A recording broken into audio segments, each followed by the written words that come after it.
दररोज आपण जीएस संबंधित एक शॉर्ट व्हिडिओ अपलोड करत असतो आणि त्या माध्यमातून एमपीएससी प्रिव्हियस इयर क्वेश्चन आहे त्याचा अनालिसिस घेत असतो.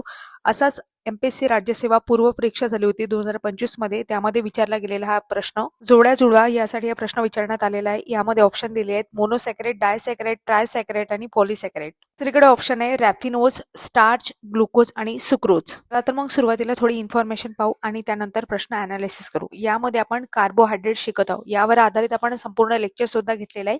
आपल्या युट्यूबला ते अपलोड केलेलं आहे. आता मोनोसॅकरेट, डायसॅकरेट, ट्रायसॅकरेट आणि पॉलिसॅकरेट हे नेमके आहे काय? तर यांना आपण कार्बोहायड्रेट असं म्हणतो.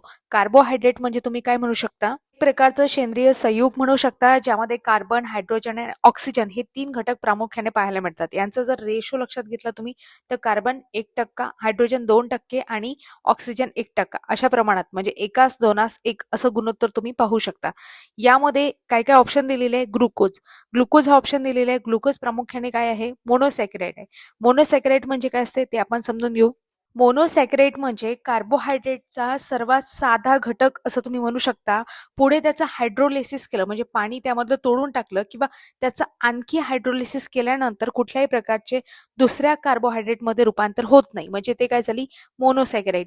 डायसॅकरेट म्हणजे त्याचे दोन सारख्या मोनोसॅकरेटमध्ये रूपांतर होऊ शकते, सारख्या किंवा वेगळ्या वेगळ्या म्हणू शकता. तर लक्षात ठेवा इथे ग्लुकोज काय आहे? मोनोसॅकरेट आहे. त्याच्यानंतर डायसॅकरेट मध्ये आपण काय घेतो? सुक्रोज. सुक्रोज जर डायसॅकरेट असेल तर त्याचं ग्लुकोज आणि फ्रुक्टोज अशा दोन मोनोसॅकरेट मध्ये रूपांतर होते.